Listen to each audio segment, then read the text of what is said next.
కాశ్యపాన్వయ సంజాతం నారాయణ పదాశ్రితం శ్రీమన్నారాయణం వందే యతీశ్వరశ్రియాజుషం. సద్గ్రంథాధ్యయన సంగోష్ఠిని ఈనాటి వ్యాసంగానికి సాదరంగా ఆహ్వానిస్తున్నాను. ప్రార్థనా శ్లోకాలు పీడిఎఫ్ రూపంగా మన గ్రూపులో షేర్ చేసి ఉన్నారు. ముందుగా అందరం కలిసి ఆ ప్రార్థనా శ్లోకాలని అనుసంధానం చేసుకుందాం. ఆన్ చేసుకోండి. ఇవాళ కొత్త ప్రార్థన కాబట్టి కొన్ని వివరాలు అక్కడ చెప్పాల్సి ఉంటుంది. కాబట్టి ముందుగా ఈనాడు మనన వ్యాసంగాన్ని, మనన తాంబూలాన్ని ప్రారంభం చేసినటువంటి వసంతలక్ష్మి గారిని మనసారా అభినందిస్తున్నాను. అయితే నేను చెప్పిన దానిని ఆడియోలో విని వీడియో చూసి దాన్ని అలాగే అనువదిస్తున్నట్లుగా ఉంది. అలా కాకుండా నిన్న చెప్పుకున్నటువంటి ప్రధానమైనటువంటి అంశాలు ఇవి అన్నట్లుగా చెప్పే పద్ధతిని పెట్టుకోవాలి అని సూచన చేస్తున్నాను. ప్రారంభం చేసినందుకు, కొత్త గ్రంథాధ్యయనాన్ని ఉత్సాహంగా ప్రారంభం చేసినందుకు అభినందిస్తున్నాను. కానీ పద్ధతిని కొంచెం మార్చుకోవాలి అని సూచన చేస్తున్నాను. పూర్తిగా వినలేదు, కానీ ప్రారంభంలో విన్నదానికి ఆమె చేసినటువంటి ప్రయత్నం బాగుంది, కానీ తీరు కొంచెం మారాలి అని సూచన చేస్తూ ఈనాటి వ్యాసంగాన్ని ప్రార్థనతో మనం ప్రారంభం చేసుకుందాం. ప్రార్థన నిన్న మీకు చెప్పాను. దివ్య ప్రబంధాన్ని మనం ప్రారంభం చేసుకున్నప్పుడు పొదుత్తనీయంలని అనుసంధానం చేసుకోవాలి. అందుకని అవన్నీ అక్కర్లేకుండా శ్రీశైలేసేత్యాది ప్రణతోస్మి నిత్యం కురు ముఖమనచేత్య ప్రాహ వేదానశేషాన్ నరపతి పరిక్లుప్తం శుల్కమాదాతు కామః స్వసురమరవంద్యన్ రంగనాథస్య సాక్షాత్ ద్విజకుల తిలకం తం విష్ణు చిత్తం నమామి. மங்களாசாசனத்தில் மத்துள்ள வாழ்வார்கள் தங்களார்வத்தளவுதா நன்றி பொங்கும் பரிவாலே வில்லி புத்தூர் பட்டர்பிரான் பெத்தான் பெரியாழ்வார் என்னும் பெயர்.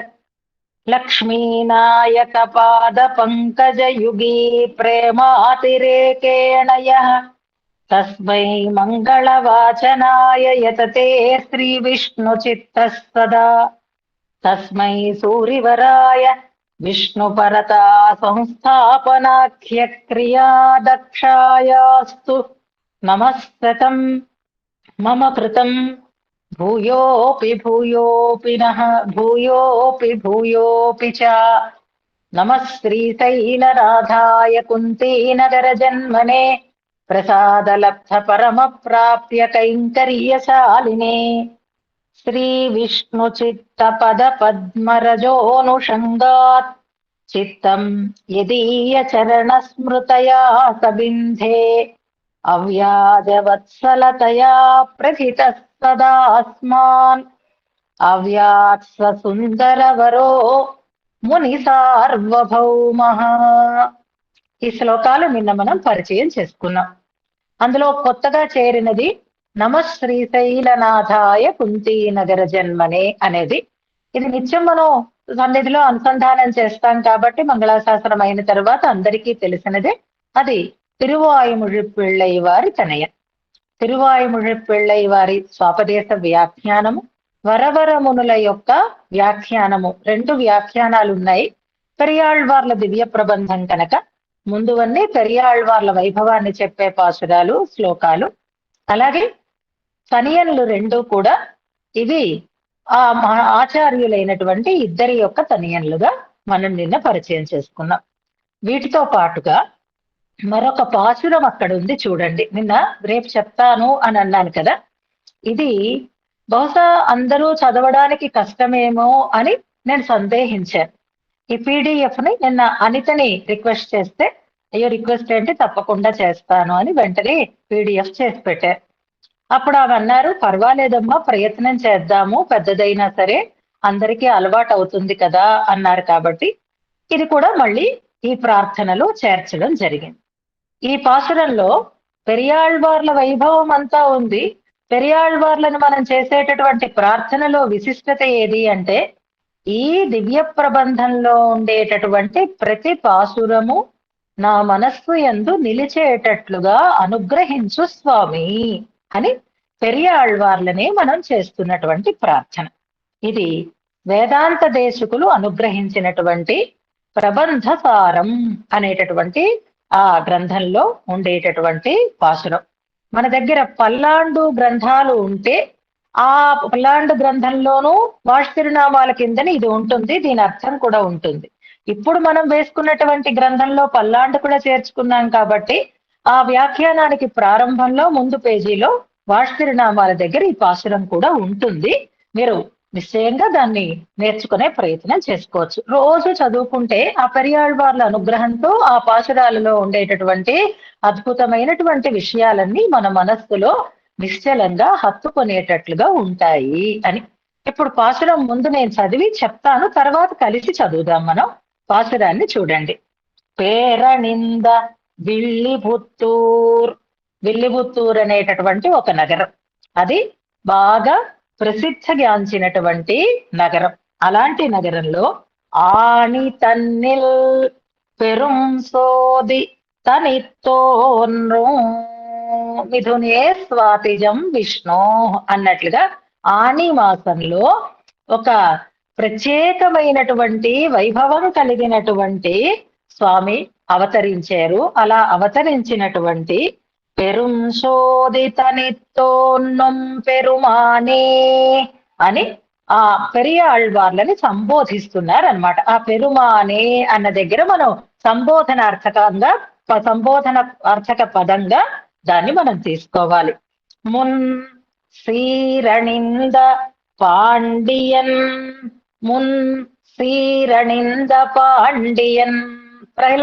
మనకి పెరియాళ్వార్ల చరిత్రలో పాండ్యరాజు సభలోకి వెళ్ళడం, పరతత్వ స్థాపనం చెయ్యటం అనేది ఉంటుంది. కాబట్టి మున్ శ్రీరణింద, మంచిగా కళ్యాణ గుణాలు కలిగినటువంటి పాండ్యరాజు యొక్క తన్నెంజుదనిల్, ఆయన మనస్సులో ఏర్పడినటువంటి తీయక్కర, సందేహం పోయేటట్లుగా, ఆయనకు ఉండేటటువంటి భ్రాంతి తొలగేటట్లుగా మాల్ పరుత్తువత్తై. మాల్ అంటే వ్యామోహశీలి అయినటువంటి పరమాత్మ యొక్క పరత్తువత్తై, పరతత్వాన్ని అని అర్థం. స్థిరమా చెప్పి పరతత్వాన్ని చక్కగా స్థాపించి, వారణమేల్ మధురై వలం వరవే వానిన్ మాల్ కరుడవాగననాయ్.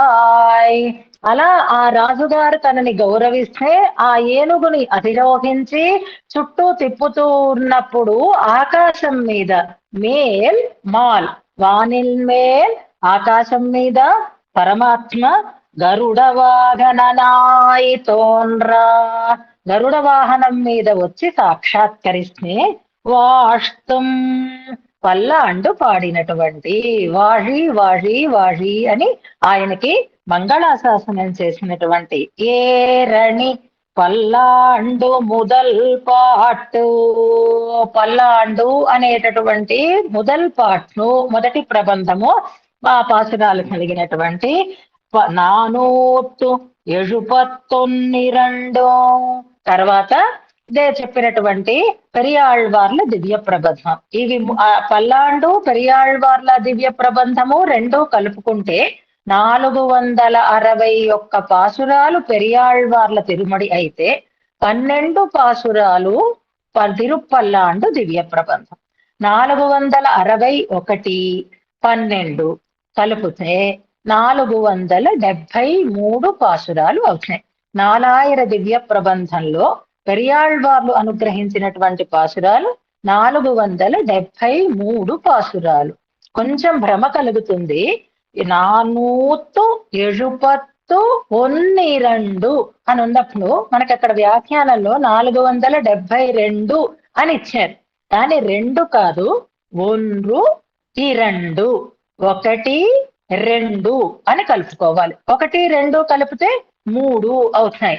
2 12లో ఉండేటటువంటి 2, అలాగే 1 461లో ఉన్నటువంటి 1, అంటే 470 + ఒన్రు ఇరెండు అంటే 473 పాశురాలు ఎనక్కుదవు నీయే. ఓ స్వామి, నాకు నువ్వే అనుగ్రహించాలి, వాటిని నేను తెలుసుకునేటట్లుగా నువ్వు మమ్మల్ని అనుగ్రహించాలి అని సాక్షాత్తుగా పెరియాళ్వార్లని ప్రార్థన చేస్తూ ఉండేటటువంటి పాశురం. అంచేత ఈ సందర్భంగా మనం దీన్ని ప్రార్థనగా పెట్టుకుంటే రోజు మా ప్రయత్నం లేదు స్వామి, నీ అనుగ్రహంతో ఈ ప్రబంధాన్ని మేము తెలుసుకోగలుగుతాము అని స్వామిని ప్రార్థిస్తాం అన్నమాట. ఇప్పుడు ఈ పాశురాన్ని కలిసి చదువుదాం. பேரணிந்த வில்லி புத்தூரது தன்னில் பெரும் சோதி தனித்தோன்னும் பெருமானே, முன் சீரணிந்த பாண்டியன் தன் நெஞ்சுதன்னில் தியக்கர மால் பரத்துவத்தை இத்திரமாச் செப்பி வாரணமேல் மதுரை வலம் வரவே வானின் மால் கருடமாகனவாய்த்தோர்ண வாஷ்தும் ஏரணி పల్లాండు ముదల్ పాటు 472 ఎనక్కుదవు నీయే. ఇవి మనం రోజు ఈ వ్యాసంగానికి ముందు చేసుకునేటటువంటి ప్రార్థన శ్లోకాలు, పాశురాలు. ఇందులో 2 పాశురాలు ఉన్నాయి, మిగిలినవన్నీ కూడా శ్లోకాలే. చివరి పాశురం మొదట కొంచెం కష్టం అనిపించిన చక్కగా మన దగ్గర అది రాసి పెట్టి ఉంది కాబట్టి కొలిసి చదివితే తర్వాత అది అలవాటైపోతుంది. ఆ రకంగా మనం ప్రార్థనను చేసుకుని గ్రంథ వ్యాసంగాన్ని ప్రారంభం చేసుకుందాం. ఇవాళ ఇప్పటికే కొంచెం సమయం మనకి గడిచిపోయింది కాబట్టి ఇవాళ విశేషించి స్వాతి నక్షత్రం కూడా వచ్చేసింది. ఉదయానికి చిత్త నక్షత్రం ఉన్న ఇప్పుడు స్వాతి నక్షత్రం కూడా వచ్చేసి మనకు అనుకోకుండా ఇలా కలిసి రావడం కూడా పెద్దల యొక్క, పెరుమాళ్ల యొక్క, ఆచార్యుల యొక్క అనుగ్రహంగా భావన చేసుకుందాం. స్వాతి నక్షత్రం అంటే పెరియాళ్వార్ల యొక్క మాస తిరునక్షత్రంగా భావిద్దాం. ఆ సందర్భంగా మనం ఈ గ్రంథ వ్యాసంగాన్ని ప్రారంభం చేసుకోవడం మన అదృష్టంగా భావిద్దాం. ఎప్పుడు 12, 11, 24వ సంవత్సరంలో మనం దీన్ని ఆచార్యుల ద్వారా ప్రారంభం చేసుకున్నాం. నిన్న మీకు ఆ వీడియో క్లిప్పింగ్ కూడా పెట్టి ఉంటారు, మన వల్లభనేని పద్మజ గారు అది పంపించారు, గ్రూప్ లో కూడా షేర్ చెయ్యమని చెప్పాను. అలా ఎప్పుడో ఇంచుమించుగా 2 ఏళ్ల కిందట మనం ప్రారంభం చేసుకున్నది ఇప్పుడు సావకాశంగా అనుసంధానం చేసుకుంటున్నాం అన్నమాట. అన్ని అలా మంచి మధుర స్మృతులుగా వెళ్ళిపోతాయి.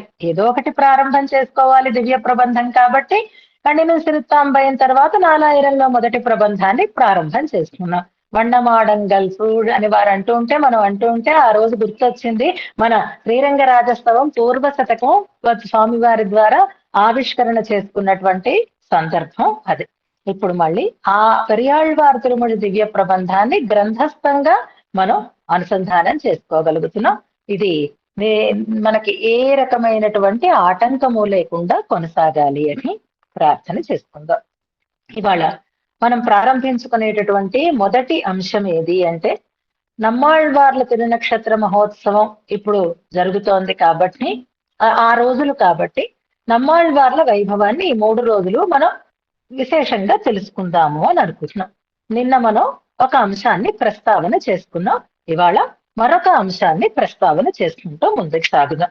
సో ఇప్పుడు మనం నమ్మాళ్వార్లను గురించినటువంటి ప్రస్తావనతో మొదటి అంశంగా ప్రారంభం చేసుకుంటున్నాం. నమ్మాళ్వార్లకి రంగనాథుని యొక్క పాదుకకి సామ్యము చెప్పారు, అభేదము చెప్పారు, వైశిష్ట్యము చెప్పారు అని మనం నిన్న అనుకున్నాం. ఎందులో అంటే పాదుకా సహస్రం అనేటటువంటి దివ్య ప్రబంధంలో. ఎవరు? వేదాంత దేశకులు అనేటటువంటి మహానుభావులు. నిన్న ఆ శ్రీరంగనాథుని పాదుకకి నమ్మాళ్వార్లకి ఉండేటటువంటి సామ్యాన్ని తెలుసుకున్నాం. ఏమిటా సమానత్వం అంటే, శ్రీ విష్ణు పద ఆసక్తి కలిగి ఉండుట పాదుకకి, ఆళ్వార్లకి కూడా. అలాగే శఠజిత్ అనేటటువంటి నామాన్ని కలిగి ఉండుట ఎవరు? నమ్మాళ్వార్లు, అలాగే రంగనాథుని పాదుక కూడా. శఠవాయువుని కోపించినటువంటి వారే, జయించినటువంటి వారు శఠజిత్తులు వారైతే, శఠుడనైనటువంటి నా హృదయాన్ని జయించి నా చేత గాథా సహస్రాన్ని చెప్పించుకున్నది పాదుక అని అన్నారు. అందులో శఠగోపులు సహస్రగీతిని అందించారు, తిరువాయుముడి దివ్య ప్రబంధాన్ని అందించారు. అలాగే పాదుక కూడా సహస్రగీతిని అందించింది, పాదుకా సహస్రాన్ని నా చేత చెప్పించింది అని రెండిటికి కలిగినటువంటి ఒక సామ్యం, ఒక పోలికని మనకి గుణ సామ్యం అంటారు. అది నిన్న అనుసంధానం చేస్తుందా. ఇప్పుడేం చెప్తారు, ఇవాళ మనం ఏం తెలుసుకుంటున్నాము అంటే పాదుక వేరు, ఆళ్వార్లు వేరు కాదు. పాదుకే ఆళ్వార్లు, ఆళ్వార్లే పాదుక అనే అంశాన్ని చెప్తున్నారు. అంటే అది అభేదం అంటారు దీన్ని. అంటే ఇది వేరు అది వేరు కాదండి, ఇదే అది అని చెప్పడం అన్నమాట. పరమాత్మ ఎన్నో అవతారాలని ఆచరించాడు. మనం ఆస్తాంతే గుణరాశివత్ గుణ పరివాహాత్మనాం జన్మనాం సంఖ్య అని ఉత్తర శతకంలో అనుసంధానం చేస్తున్నాను కదా. ఆయన కళ్యాణ గుణాలు అనంతములు, ఆయన యొక్క అవతారములు కూడా అనంతములు, అసలు అసంఖ్యాకములు అని అనుసంధానం చేసుకున్నాం. అలాగే పరమాత్మ యొక్క పాదుక కూడా అనేక అవతారాలని ధరిస్తుంది అంటారు పాదుక సహస్రంలో అన్నమాట. ఎలా అయితే దశావతారాలు ప్రసిద్ధో, పాదుక కూడా అలాగే అనేకమైనటువంటి అవతారాలని ధరిస్తుంది అంటారు. ఇక్కడ నమ్మాళ్వార్లు పాదుకగా అవుతారు, పాదుక నమ్మాళ్వార్లుగా అవతరిస్తుంది అని రెండు రకాలుగాను చెప్తున్నారు ఆ 10 శ్లోకాలలో, 2 శ్లోకాలలో అన్నమాట. నమ్మాళ్వార్లు పాదుకగా ఎందుకు అవుతారు, ఏం ప్రయోజనం కోరి అవుతారు అంటే, సంస్కృత వేదం అందరికీ అందదు, ద్రావిడ వేదం అందరికీ అందుబాటులోకి వస్తుంది.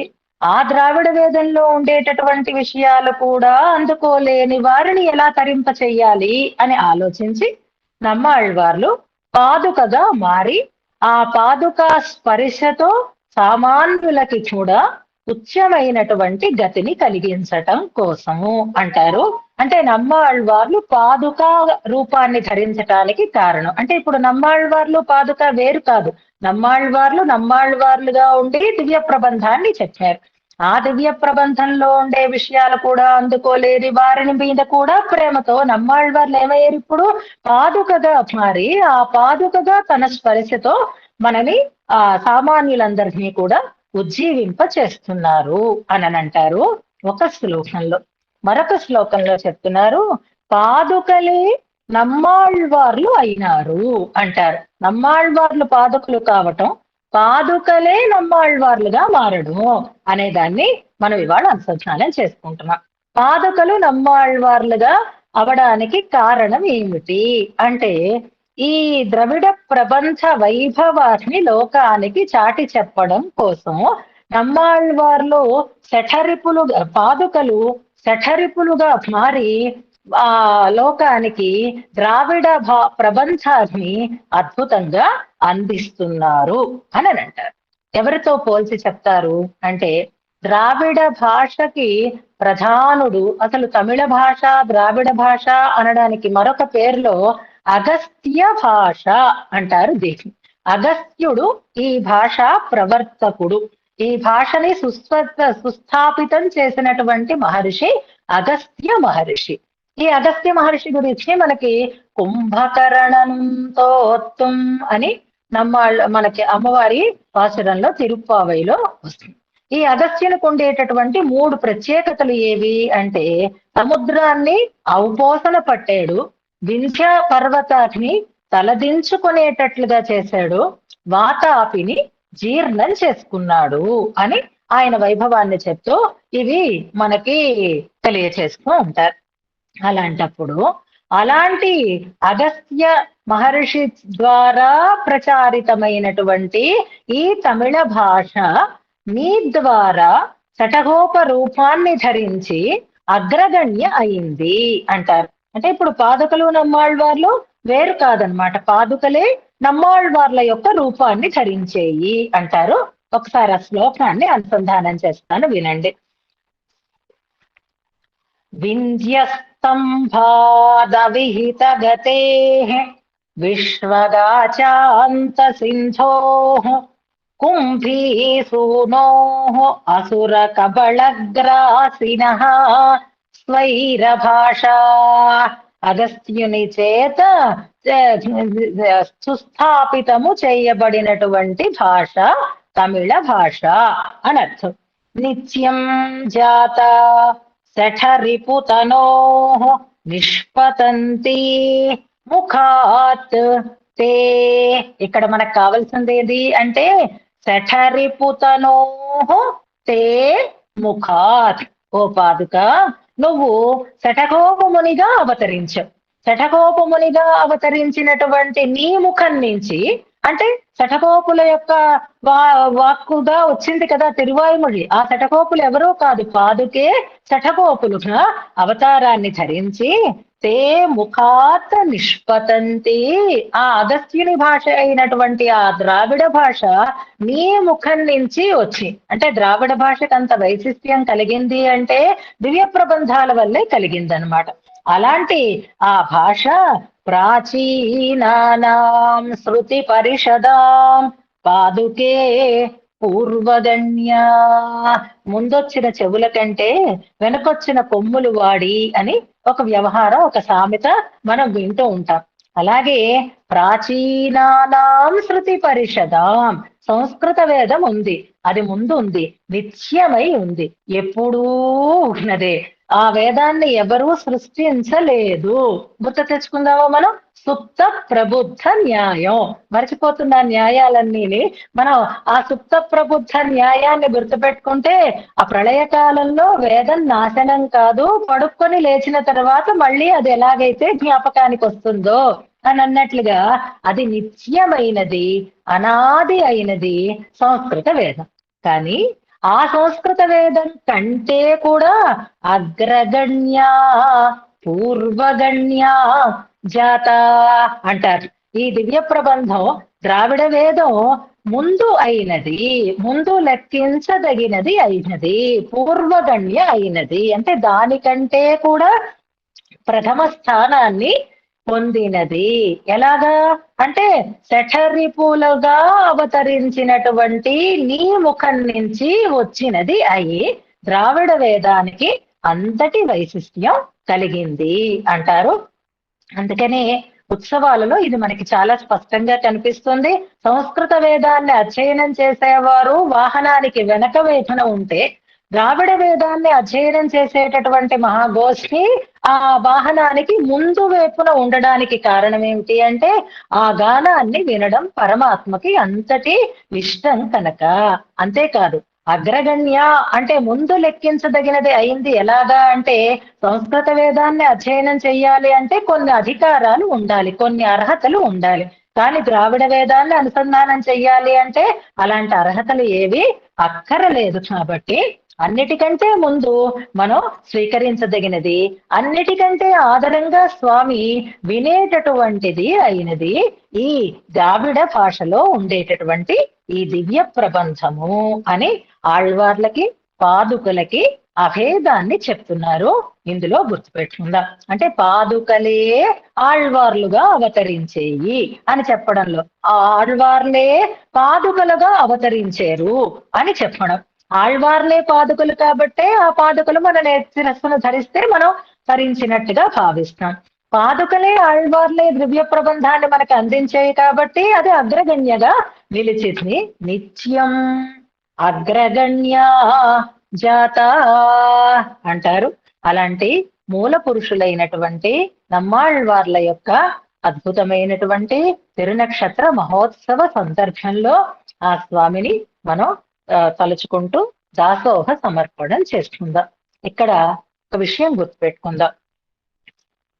విష్ణు పురాణాన్ని మనకి అందించినటువంటి పరాశర మహర్షి, రామాయణ భారతాలని మనకి అందించినటువంటి వాల్మీకి, వ్యాసుడు మొదలైనటువంటి మహానుభావులు. ఇప్పుడు అగస్త్య మహర్షి యొక్క ప్రస్తావాన్ని మనం తీసుకున్నాం కదా.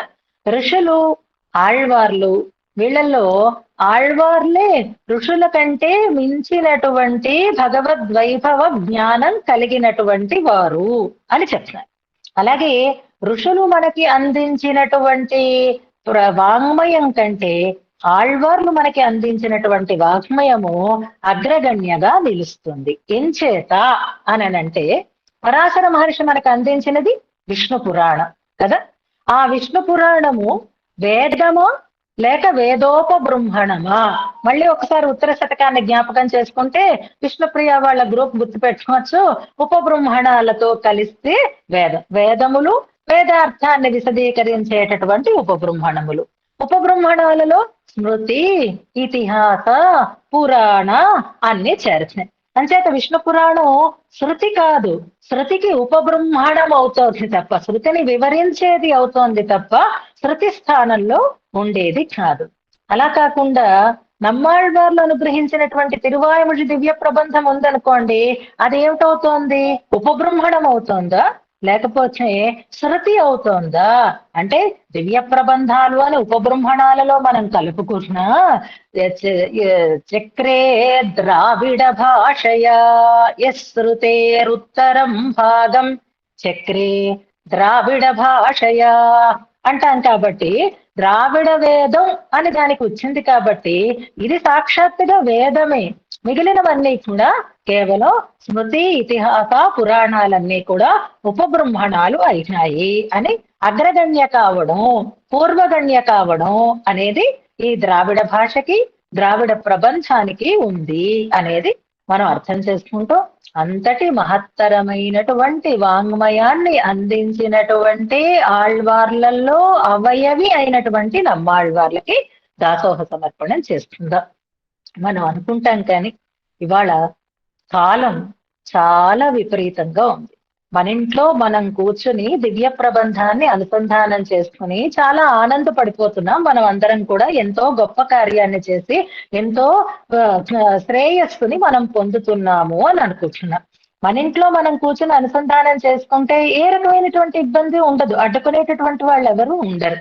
ఒకప్పుడు పరమాత్మ సన్నిధిలో, అర్చామూర్తి సన్నిధిలో దివ్య ప్రబంధ అనుసంధానం కూడా అలాగే జరిగేది. అక్కడక్కడ ఉండేటటువంటి పద్ధతులను బట్టి పరమాత్మకి చాలా ఇష్టమైనటువంటి దివ్య ప్రబంధ అనుసంధానాన్ని, వ్యవస్థలని పెద్దలు ఏర్పాటు చేశారు. అలా నిర్వహింపబడుతూనే వస్తుంది. కానీ మన దురదృష్టమో కాల వైభవమో తెలియదు కానీ కొన్ని మంచి అద్భుతమైనటువంటి స్థలాలలో కూడా ఈ దివ్య ప్రబంధ పారాయణ జరగకుండా చేసేటటువంటి పరిస్థితులు చాలా వచ్చాయి. అందులో పెరుమాళ్ కోయలుగా చెప్పబడేటటువంటి కాంచీపురంలో మనం విన్నామే, చాలా రోజుల నుంచి తగువులో ఉండి కేసులు, కోర్టులు, శాఖా భేదాల వల్ల, వాళ్ళల్లో ఉండేటటువంటి అభిప్రాయ భేదాల వల్ల అవి ఎంత తీవ్రతరమైనటువంటి పరిణామాలను పొందుతున్నాయి అంటే, చాలా ఏళ్ల నుంచి కూడా వరదరాజు సన్నిధిలో దివ్య ప్రబంధ అనుసంధానమే లేకుండా పోయింది. అది కలహాలలోకి వెళ్ళింది. అదృష్టవశాత్తు ఇప్పుడు మళ్ళీ కోర్టు చక్కటి తీర్పుని ఇచ్చిందిట. అది మళ్ళీ దాన్ని కాంట్రడిక్టరీ చేశారు, కానీ మళ్ళీ గట్టిగా తీర్పు ఇచ్చింది. ఇప్పుడు మళ్ళీ చాలా ఏళ్ల తర్వాత రేపు మనవాళ వామునుల యొక్క మాస తిరునక్షోత్సవ సందర్భంలో 2వ తేదీ నుంచి మళ్ళీ దివ్య ప్రబంధ అనుసంధానాన్ని ప్రారంభం చేస్తున్నారు. దానికోసం మన చిన్న జీయర్ స్వామి వారు కూడా అక్కడికి వేయించేస్తున్నారు. చాలా మంది జీయర్లని ఆహ్వానించారు అని వింటున్నాం. అంటే అగ్రగణ్య అని చెప్పబడేటటువంటి ఈ దివ్య ప్రబంధాలు, ఈ ద్రావిడ వేదం కూడా కలికాలంలో ఎలాంటి క్లిష్టతని పొందుతున్నాయో నిత్యం జాత అంటారు వేదాంత దేశికులే అలా చెప్పారు. కానీ వాళ్ళ శాఖా భేదాల వల్ల రకరకాల ఆటంకాలు మన కన్ను మనమే పొడుచుకుంటున్నాం, మనని మనమే ఒకరినొకరు తూలనాడుకుంటున్నాం. ఇంకా భగవద్ అనుగ్రహం ఉంది కాబట్టి దివ్య ప్రబంధాన్ని స్వామి దగ్గర వినిపించేటటువంటి ఒక అవకాశం స్వామి మళ్ళీ కల్పించుకుంటున్నాడు. అదే ఒక శుభ వార్తగా మనం భావిస్తూ ఎప్పుడూ స్వామికి ఇష్టమైనటువంటి దివ్య ప్రబంధానుసంధానం నిత్యం జరుగుతూ ఉండాలి అని మనం పెరుమాళ్ళని ప్రార్థిస్తూ, అలాంటి ఒక వైభవం ఎప్పుడు ఆళ్వార్ల యొక్క ద్రావిడ వేదానికి ఉండాలి అని భావిస్తూ యథావకాశంగా మనం కూడా దివ్య ప్రబంధ అనుసంధానం చేస్తూ మన సంప్రదాయ వైభవాన్ని నిలుపుకుందాము అనంటూ, ఆ దివ్య ప్రబంధం వేరే అయినది కాదు, సాక్షాత్తుగా స్వామి యొక్క పాదుకే అని తలుచుకుంటూ ఈనాటి వ్యాసంశాన్ని మనం ముందుకి సాగించుకుందాం. ఇక 2వ అంశం, ఇవాళ మనం తెలుసుకోవలసినటువంటి 2వ అంశం ఏది అనంటే, పెరియాళ్వార్ తిరుముడి దివ్య ప్రబంధంలో అవతారికని నిన్న మనం ప్రారంభం చేసుకున్నాం. ఆ అవతారికలో నిన్న కొంతవరకు మనం చదివేమో, కానీ ప్రధానమైనటువంటి అంశాలు పాయింట్ వైజ్ గా నేను చెప్పేస్తున్నాను, గుర్తుపెట్టుకోండి. పెరియాళ్వార్లు ఏం చేశారు? పల్లాండు పాడేరు. ఎందుకు అని ఒక ప్రశ్న వేసుకుందాం. ఎందుకు పల్లాండు పాడేరు అంటే దానికి వచ్చే సమాధానం ఏది అంటే, ప్రేమ కలిగినటువంటి మనస్సు ఉన్నవారు కనుక అనేదే సమాధానం. ప్రేమ దశ, జ్ఞాన దశ అని రెండు ఉంటాయి. ప్రేమ దశ కలిగింది. అదే వాక్యాలని నిన్న మనం అనుసంధానం చేసుకున్నాం. పల్లాండు ఎవరికి పాడేరు అని మరొక ప్రశ్న వేసుకుందాం. ఎవరికి పాడేరు పల్లాండు అంటే పరమాత్మకి. గరుడ వాహనం మీద వచ్చాడు అని ఇప్పుడే కదా మనం అనుకుంటున్నాము. అలాంటి పరమాత్మకి పల్లాండు పాడేరు అని అనుకుంటాం. అలా పల్లాండు పాడినప్పుడు కేవలము పరవాసుదేవునికి పాడేరా, లేక ఆయన రూపాలైనటువంటి విభవ రూపాలకి కూడా పాడేరా అని అంటే, పల్లాండు దివ్య ప్రబంధంలో విభవావతార ప్రసంగం కూడా ఉంది కదా. మనకి అందియంబోదు అరియురువాధి అంటూ నృసింహమూర్తి యొక్క వైభవాన్ని చెప్తారు. అలాగే అవవిరదమాట్య ఇలంగై పాషాలాధ అంటూ రామావతార వైభవాన్ని కూడా చెప్తారు. అలాగే శ్రీకృష్ణావతార వైభవాన్ని కూడా చెప్తున్నారు. అలాగే బాణాసుర సంహారం చేసినటువంటి సన్నివేశాన్ని చెప్తారు.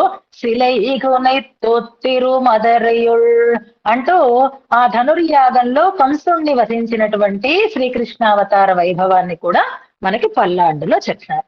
అంటే ఇప్పుడు పల్లాండు పాడింది ఎవరికి అంటే, పరమతత్వమైనటువంటి కేవలం పరస్వరూపానికి కాదు, విభవ రూపానికి కూడా పాడేరు.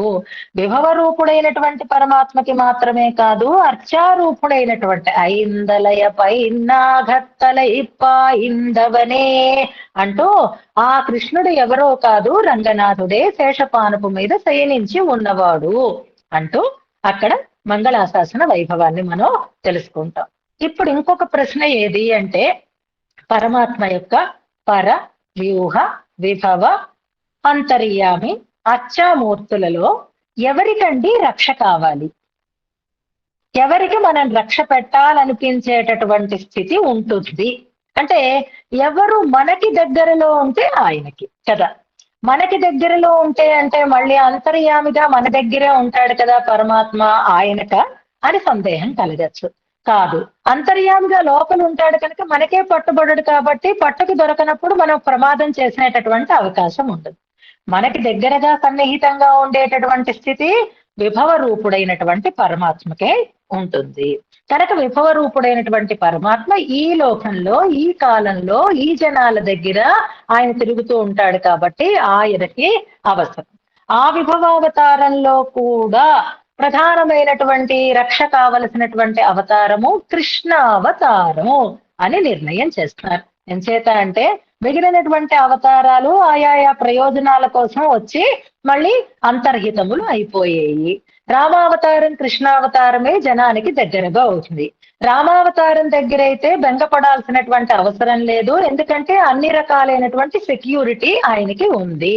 తండ్రి వీరుడు కావడం, ప్రజలు మంచి వాళ్ళు కావడం, పిల్లలు గుణవంతులు కావడం, ఇలాంటివన్నీ మనకు అక్కడ లిస్ట్ అవుట్ చేస్తున్నారు.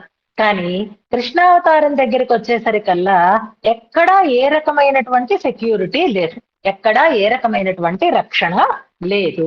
అలా రక్షణ లేకపోవడానికి కారణం ఏమిటి అంటే, నందగోపాలుడు పెద్ద వీరుడు కాదు, పెద్ద ధనికుడు కాదు. ఆ చిన్న పిల్లలు ఆయనకైతే, కృష్ణుడికైతే అసలు ఏ మంచి చెడు తేడా కూడా తెలియనటువంటి వాడు.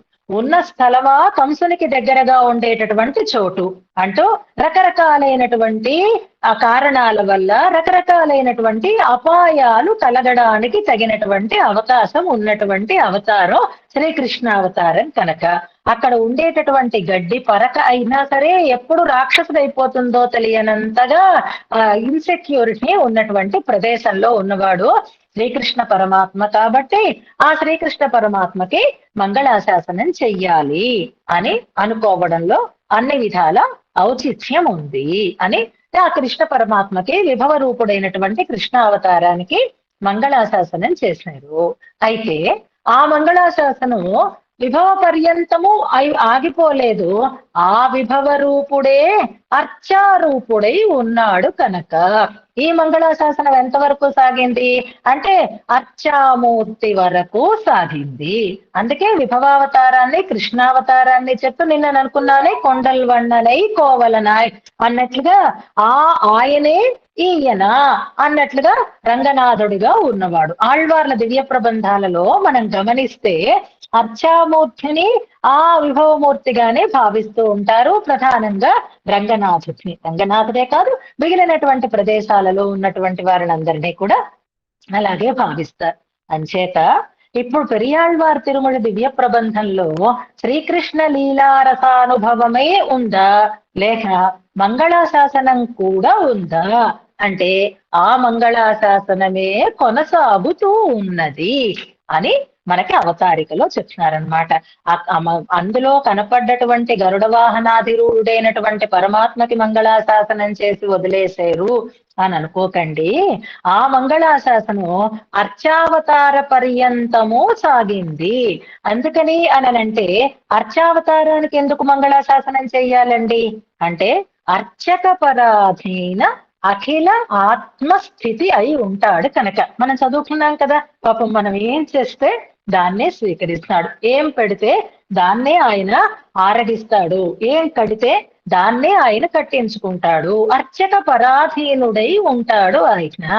ఆ విగ్రహాన్ని దేవుడిగా భావించి అర్చకుడు అర్చించనవచ్చు, దుర్మార్గపు భావనతో ఆ విగ్రహాన్ని కాలితో ఆయన తన్నను వచ్చు, దేనికైనా ఆయన సిద్ధంగానే ఉంటాడు. కాబట్టి అయ్యో అలాంటి దుష్ప్రవృత్తి కానీ అలాంటి అపాయం కానీ ఈ అర్చామూర్తులకి రాకుండా ఉండాలి అనేటటువంటి ఉద్దేశ్యంతో ఆ అర్చామూర్తికి మంగళాశాసనం చేస్తూనే ఉంటారు ఆళ్వార్లు, పెరియాళ్వార్లు అని చెప్తారు. ఆ అర్చామూర్తిగా ఉండేటటువంటి ఏ పెరుమాళ్ళకి ప్రారంభం చేశారు, ఏ పెరుమాళ్ళకి ఆయన పరిసమాప్తం చేశారు అంటే మనం పెరియాళ్వార్ తిరుమిడిలో అనుసంధానం చేసుకునేటటువంటి వన్నమాడంగల్ సోళ్ అనేటటువంటి దివ్య పాశురాలలో తిరుక్కోట్టియూర్ అనేటటువంటి ఒక దివ్య దేశాన్ని ప్రారంభం చేస్తున్నారు.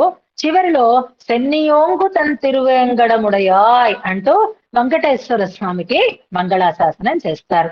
అంటే దీన్ని బట్టి మనం గ్రహించాల్సినటువంటి విషయం ఏది అంటే అదే ప్రేమ భావన, అదే రక్షకుడను అనేటటువంటి భావనతో ఆ మూర్తిని, ఆ విభవమూర్తి అయినటువంటి శ్రీకృష్ణ స్వామిని అనుభవిస్తూనే ఆయనే ఈ అర్చామూర్తి అని భావిస్తూ పెరియాళ్వార్లు తమ మంగళాశాసనాన్ని కొనసాగిస్తూ ఉన్నారు అని అవతారికలో మనకి ప్రారంభం చేస్తున్నారు. ఇక ప్రధానమైనటువంటి ఒక సందేహము ఇక్కడ మనకి ఏది రావాలి అంటే శ్రీకృష్ణ జన్మస్థానం అని ఎవరైనా ప్రశ్నించారనుకోండి, ఇప్పుడు మనం గూగుల్లో అక్కడ శ్రీకృష్ణ జన్మస్థానం ఏది అని అన్నాం అనుకోండి, వెంటనే ఆన్సర్ ఏమొస్తుంది అంటే జైలు అని వస్తుంది. నిజంగా శ్రీకృష్ణ జన్మస్థానం అనే మాటని మనం కాస్త వ్యంగ్యంగా కూడా వాడుతూ ఉంటాం. ఇంకా వాడికి శ్రీకృష్ణ జన్మస్థానమే గతి అంటారు, అంటే వాడు ఇంకా జైల్లో పెట్టేస్తారు అని. శ్రీకృష్ణ జన్మస్థానం అంటే జైలు అనే కారాగారము అనేది ఒక ప్రసిద్ధి, ఎందుకంటే కారాగారంలో ఉన్నప్పుడు ఆయన జన్మించాడు కనుక. ఇక జన్మస్థలము అని ఆ స్థలాన్ని మనం తీసుకుంటే శ్రీకృష్ణుడు జన్మించినది ఎక్కడ అంటే ఉత్తర మధురలో ఆయన జన్మించాడు. వృత్తి మగనాయ్ పిరందు ఓరిరవిల్ అనేటటువంటి పాసురాలన్నీ కూడా ఆయన ఉత్తర మధురలో జన్మించాడు. అందుకే మహానుభావులు కూడా చెప్పింది ఏమిటి అంటే ఏష నారాయణ శ్రీమాన్ క్షీరార్ణవ నికేతన నాగపర్యంకం సృజ్య యాగతో మధురాం పురీం అంటారు. ఆ నారాయణుడే వ్యూహరూపుడైనటువంటి ఆయన శేషపర్యంకాన్ని విడిచిపెట్టి మధురా నగరానికి వచ్చేసాడు. అంటే శ్రీకృష్ణ జన్మస్థలం ఏది మధురా నగరం అని మనం నిశ్చయం చేసుకోవచ్చు. కానీ మనకి పెరియాళ్వార్లు తిరుక్కోట్టియూర్ అంటూ ప్రారంభం చేస్తారు. ఇది ఒక ప్రత్యేకత. పెరియాళ్వార్ తిరుమల చదువుకుంటూ ఉంటే కొన్ని విశేషాలు మనకి చాలా అద్భుతంగా తెలుస్తూ ఉంటాయి. అదేమిటండి, అందరూ మధురలో పుట్టాడు, రేపల్లెలో పెరిగాడు, బృందావనంలో తిరిగాడు అని ప్రసిద్ధమైనటువంటి భాగవతాన్ని పెరియాళ్వార్లు ఎందుకు ఇలా మార్చేస్తున్నారు? ఎవరిష్టం వచ్చినట్టు వాళ్ళు శ్రీకృష్ణుడు ఇక్కడ పుట్టాడు అంటే మీరు అనొచ్చు భాగ్యనగరంలో పుట్టాడు అని, నేను అనొచ్చు బెంగుళూరులో పుట్టాడు అని, నా ఇష్టం అని అనుకుంటామా అండి? ఏదో ఒక నిశ్చయం ఉండాలి కదా. ఇంత మహానుభావులైనటువంటి ఆ పెరియాళ్వార్లు భాగవతాన్ని నిత్యమూ చదివి వింటూ ఉండేటటువంటి పెరియాళ్వార్లు ఎందుకు ఇలా అంటున్నారు అని ముందు ఒక ప్రశ్న మనకి కలుగుతుంది. వన్నమాడంగళ్ సోళ్ తిరుక్కోట్టియూర్ అంటూ ప్రారంభం చేస్తున్నారు. పెరియాళ్వార్ల అనుభవం పుట్టిన దగ్గర నుంచి ప్రారంభమైంది.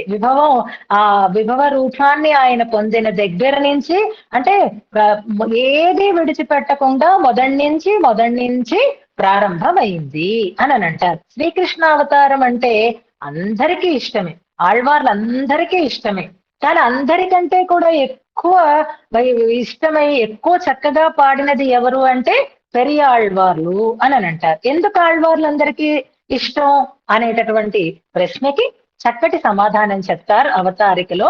ఎందుకు ఇష్టం కృష్ణావతారం అంటే, మిగిలిన అవతారాల కంటే శ్రీకృష్ణావతారం అంటే ఆళ్వార్లందరూ ఎందుకు ఇష్టపడ్డారు?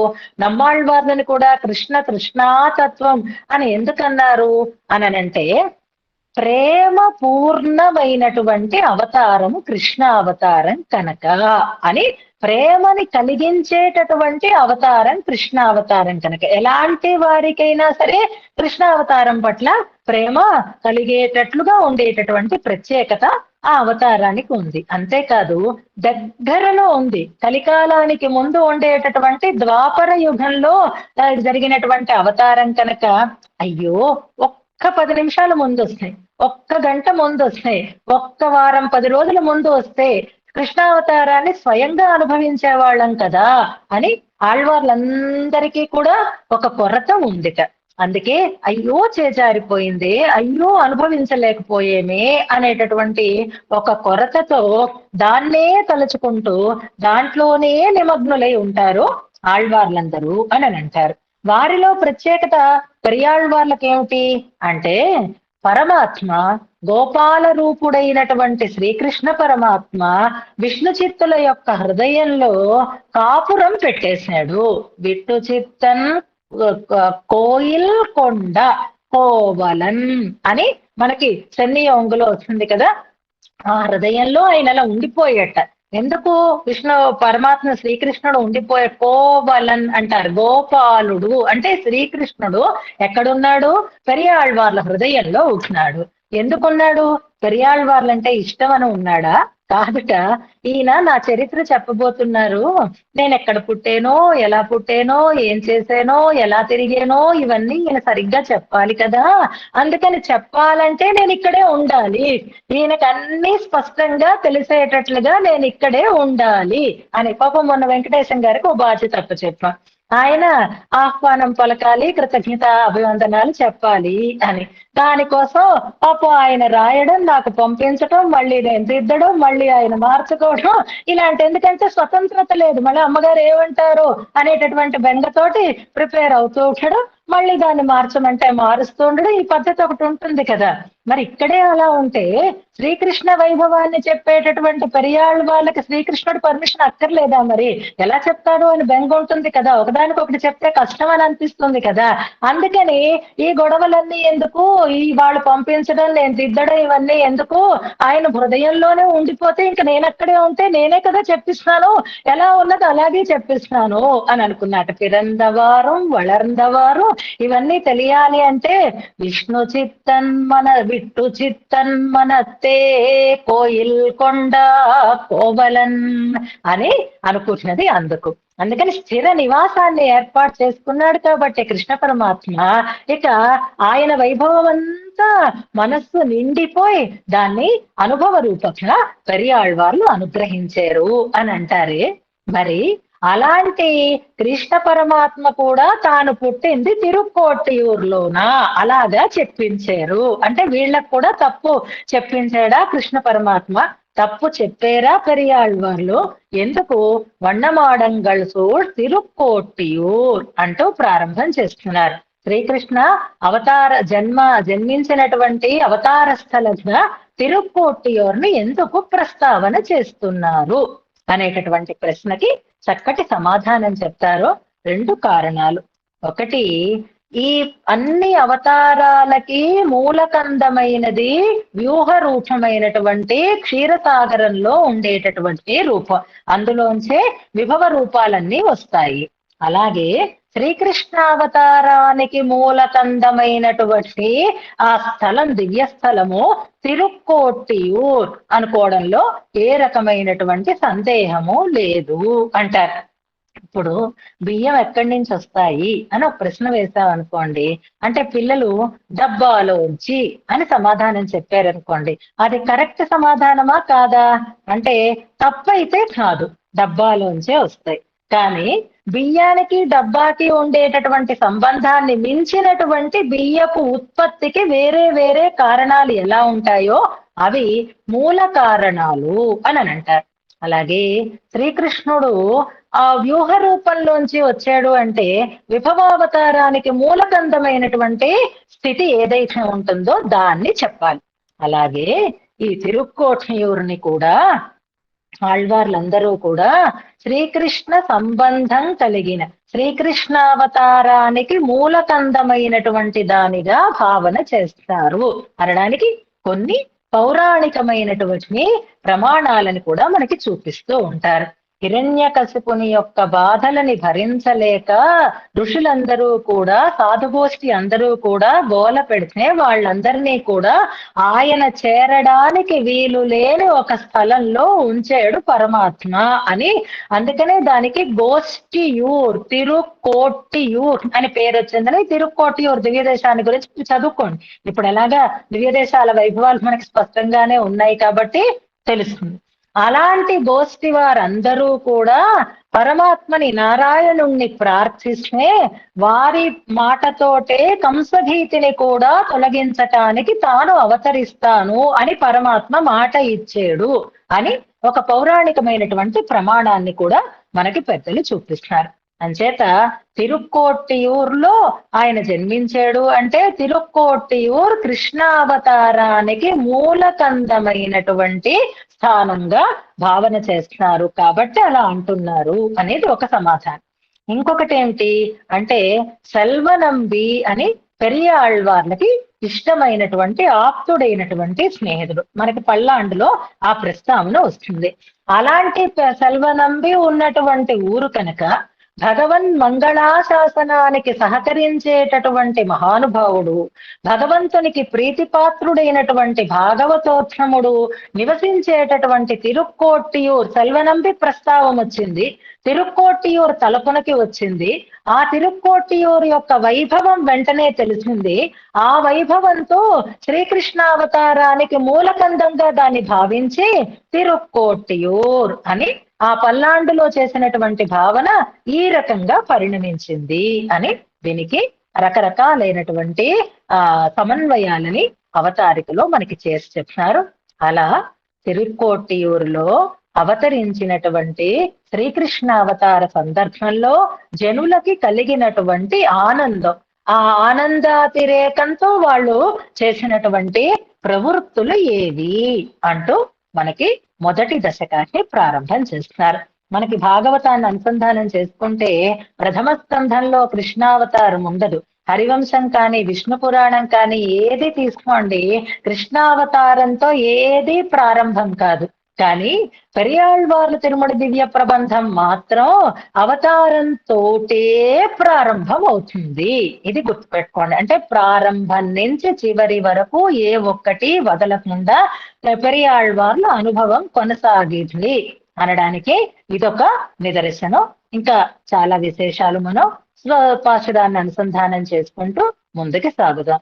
ఎక్కడో దశమ స్కంధంలో కృష్ణావతార ఘట్టాన్ని మనకి చెప్తున్నారు. కానీ పెరియాళ్వార్లు కేవలం శ్రీకృష్ణ అనుభవమే చెయ్యాలి అని అనుకుంటున్నారు కాబట్టి అవతార వైభవంతోటే తమ దివ్య ప్రబంధాన్ని ప్రారంభం చేస్తున్నారు.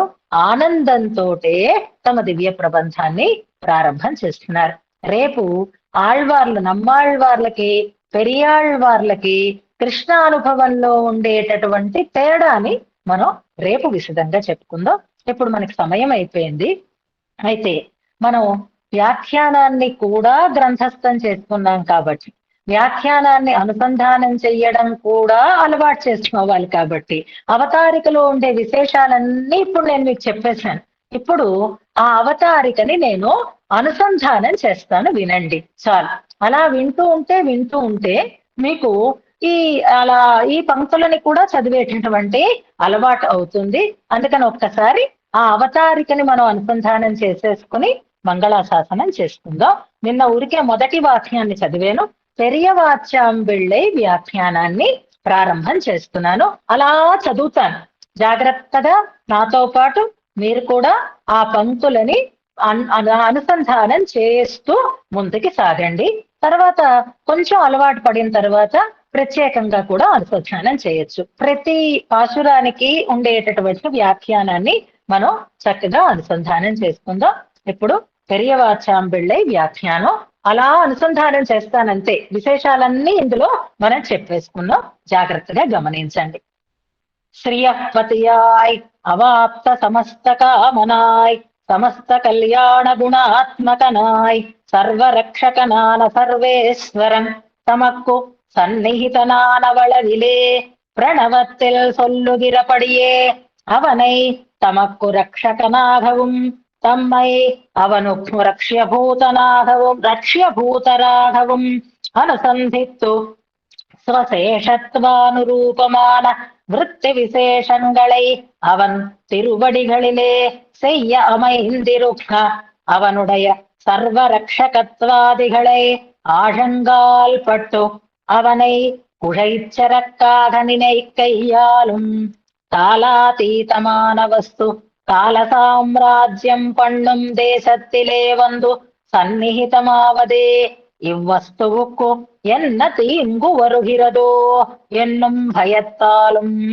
அவனை ரக்ஷ்யபூதனாக நினைத்து தாம் ரக்ஷகராய் நின்ற மங்களாசாசனம் பண்ணுகிறவளவில் உபய விபூதியுக்தனான நிலையிலே மங்களாசாசனம் பண்ணினவளவன்னிக்கே அவனை சம்சாரி சம்ரக்ஷணார்த்தமாக பிரதிகூல பூயிஷ்டமான இத்தேசத்திலே வந்து அவதரித்து செய்தருளின சேஷ்டிதங்களை அனுசந்தித்து அதீத காலங்களில் அபதானங்களுக்கு உத்தர காலத்திலே வைரெறியும் பிரேமஸ்வபாவராகையாலே திருவவதார விசேஷங்களுக்கு మంగళాశాసనం పన్ని అరుళినార్ తిరుపల్లాండిలే.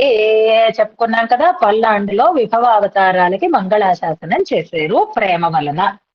அது தன்னிலும் அந்தியம்போதில் அறியுருவாகி அறிய அழித்தவனை வந்தனை தீரப் பல்லாண்டு பல்லாயிரத்தாண்டென்னு பாடுதும் என்னும் இராக்கதர் வாழிலங்கை பாஷாலாக படை பொருதானுக்கு பல்லாண்டு கூறுதும் என்னும் ஸ்ரீ நரசிம்ம பிராதுர்பாவத்துக்கும் ராமாவதாரத்துக்கும் மங்களாசாசனம் பண்ணினவளவன்றிற்கே மாய பொறுப்படை வாடனை ஆயிரந்தோளும் பொழு குருதிப்பாய சுழத்திய வாழிவல்லானுக்கு பல்லாண்டு கூறுதும் என்னும் ஐந்தலைய பைநாகத் நலைப்பாய்ந்தவனே உன்னை பல்லாண்டு கூறுதும் என்னும் இவர் ప్రాచుర్యేణ మంగళాశాసనం పండిత్తు కృష్ణావతారత్తుకే ఇరే. మిగిలిన అవతారాలని ఒకసారి స్మరించారు, కృష్ణ అవతారాన్ని పదే పదే స్మరించారు పల్లాండులు. ஆழ்வார்களெல்லாரும் கிருஷ்ணாவதாரம் என்னவாறே ஓர மண்டி இருப்பர்கள் அதுக்கடி அல்லாத அவதாரங்கள் போலன்னிக்கே சமகாலமாகையாலே ஒரு செவ்வாய் கிழமை முப்படப்பெத்திலோம் பாவியேன் பல்லிலே பட்டு தெரிப்பதே என்னும் இழவாலும் பரிவர்த்தேட்டமான அவதாரமாகையாலே அத்தை அனுசந்திக்கையால் வந்த வைத்தெரிச்சலாலும் ராமாவதாரத்திலே தமப்பனார் செம்பராந்தகனாய் ஏகவீரனாயிருப்பான் ஒருவன் பிள்ளைகள் தாங்களும் ஆண் புலிகள் குடித்தானே வன்னிய மறுத்திருப்பதொரு குடி இவையெல்லாம் மிகையாம்படி குணத்தாலே நாட்டை எல்லாம் ஒரு మార్వెழுத்தாக்கி கொண்டு ఇరుప్పార్గల్ రామావతారంలో అందరూ గుండెల మీద చేయి వేసుకొని ఉండేవారు, అపాయం లేదని. ఆగయాలే ఎదిరిగల్ ఎంగిర శబ్దమిల్లై, రామావతారంలో ప్రతికూలులు అన్న మాటే లేదు. இங்கு அங்கனன்றைக்கே தமப்பனொரு சாது விருத்தன் பிறந்ததும் கம்சன் சிறை கூடத்திலே வளர்ந்ததும் அவனகத்தருகே ஸ்ரீ பிருந்தாவனத்திலே எழு பூண்டுகள் அகப்பட அசுரமயமாய் இருக்கும் ரக்ஷகரானவர் ஓரடி தாழ நிற்கில் பாம்பிலே பாம்பின் வாயிலே விழும்படியாயிற்று அவன் படி இருப்பது. இப்படியானால் వైరెరియాదిరార్హళే ఇవర్గళ్. ఇక కృష్ణుని చూస్తే అది వెంటనే కడుపు మండుతుంది, சுவாமிக்கு மங்களாசாசனம் செய்யకుండా ఉండలేరు కదా. அவர்கள் எல்லாரையும் போலல்லவிரே కృష్ణావతారத்தில் ఇవర్కుండాన ప్రావణ్యం. ఆళ్వార్లందరూ ఒకటి, పెరియ ఆళ్వార్లకు ఉండే ప్రేమ ఒకటి. అదావదు விட்டு சித்தன் மனத்தே கோயில் கொண்ட கோவலன் என்கிறபடியே தான் பிறந்தபடியும் வளர்ந்தபடியும் இவரை கொண்டு கொள்கைக்காக அவன் இவர் திருவுள்ளத்திலே குடிகொண்டு இருக்கா போகத்தில் வழுவாத புதுவையர்கோன் என்னும்படி அவதாரானுபவமாகிற போகத்தில் ஒன்னும் மழுவாதபடி கண்ணன் கேசவன் நம்பி பிறந்தினில் என்னோ அவதார சமயமே தொடங்கி அதில் உண்டான ரசமெல்லாம் தாமே முத்து ஊட்டாக அனுபவித்தாரிரே. இனி இவ்விஷயத்தில் பரிவிலும் வந்தால் அவர்களுக்கு அது కాదాచిత్రమాయ్ ఇవర్కు నిత్యమాయిదే ఇరుప్పదు. ఆళ్వార్లందరూ తలుచుకున్నప్పుడు ఆనందాన్ని పొందారు. పెరియాళ్వార్లు కృష్ణావతారాన్ని నిత్యమూ అనుభవిస్తూనే ఉన్నారు. ஆக இப்படி கிருஷ்ணாவதாரானுபவாதிகளே பிரவருத்தரான இவர் இவ்வவதாரத்துக்கு அடி சொல்லுகிற விடத்தில் తిరుక్కోటియూర్ నిన్నుం వందు పిరందాన్ ఎన్బాన్ ఎన్. మరి తిరుక్కోటియూరులో పుట్టారు అని ఎందుకు అంటున్నారు అంటే, ఏష నారాయణ శ్రీమాన్ క్షీరార్ణవనికేతన నాగపర్యంకముసృజ్య యాగతో మధురాం పురీం ఎన్ను க்ஷீராப்தியில் நின்னும் வந்து பிறந்தானாகவன்றோ பிரமாணங்கள் சொல்லுகிறது என்னில். இரண்யாசுர பீடிதரான தேவர்கள் இங்கே திரளவிருந்து தன்னையே ரக்ஷகனாக அபேட்சிக்க க்ஷீராப்திநாதன் இவர்கள் கோஷ்டியிலே எழுந்தருளி இவர்களுடைய ரக்ஷண சிந்தை பண்ணினமை தோற்றும்படி உலகமெல்லணையானாய் பள்ளி கொண்டருளின ஸ்தலமாகையாலே அந்த ஐக்கியத்தை பத்தவும் அல்வழக்கொன்னுமில்லா அணிகோட்டியர்கோன் என்னும் தமக்கு மங்களாசாசனத்துக்கு சககாரியான செல்வநம்பியோடே திருக்கோட்டியூர் பிரஸ்துதமாகையாலே அவ்வுகப்பை பத்தவும் திருக்கோட்டியூரை திருவவதார கந்தமாக அருளி செய்யவிது விரோதமில்லை.